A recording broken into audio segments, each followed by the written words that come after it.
میں آپ کو ایک واقعہ سناتا ہوں. میرے جلیل القدر استاد مولانا امین حسن اصلاحی کے پاس ایک بڑے عالم آئے. بڑے عالم میں عرض کر رہا ہوں حقیقی معنی میں, یعنی وہ ایک پروفیسر ہے, لاہور میں ہے, اور بہت جلیل القدر شخصیت ہے. یعنی اس طرح کے عالم نہیں ہے جیسے عام طور پر بدقسمتی سے عالم کا لفظ بول کے تاثر آتا ہے. ملنے کے لیے آئے, ان کے پاس کچھ دیر بیٹھ گئے.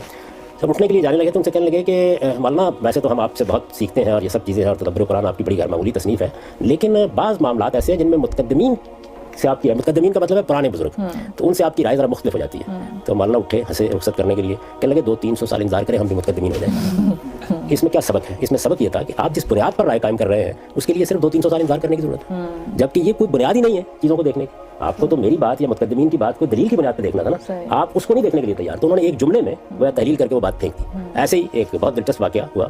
ان کے ایک بہت ہی عزیز دوست تھے, اور ان کے ساتھ بہت ان کا جوانی کا زمانہ بھی گزرا تھا. جب انہوں نے رجم کے موضوع پر اپنی تحقیقات شائع کی تو انہوں نے خط لکھا ہوا, اور خط یہ لکھا کہ مولانا آپ کی تفسیر تدبر قرآن جو ہے وہی ہمارے لیے روح کی غذا ہے, ہم صبح شام اس کو پڑھتے رہے ہیں, لیکن یہ جو آپ نے اپنی ایک تحقیق بیان کی ہے اس کا بڑا ہنگامہ ہو رہا تھا ملک میں, تو اس کو میرا خیال ہے کہ آپ واپس لے لیں. یہ انہوں نے ان کو لکھا. تو انہوں نے جواب میں لکھا کہ اس سے پہلے جو رائے آپ نے قائم کی تھی اگر تو وہ بربنائے دلیل قائم کی تھی تو پھر مجھے کچھ سوالات کرنے ہیں آپ سے, اور اگر وہ لوگوں کے اعتماد پر قائم کی تھی تو میں بھی اعتماد کے لیے برا نہیں ہوں, مجھ پر بھی کرنا. تو اس میں بھی وہ دیکھیے انہوں نے اصل بات کی طرف توجہ دلائی کہ آپ مجھے جو مشورہ دے رہے ہیں اس مشورے کی بنیاد کیا ہے.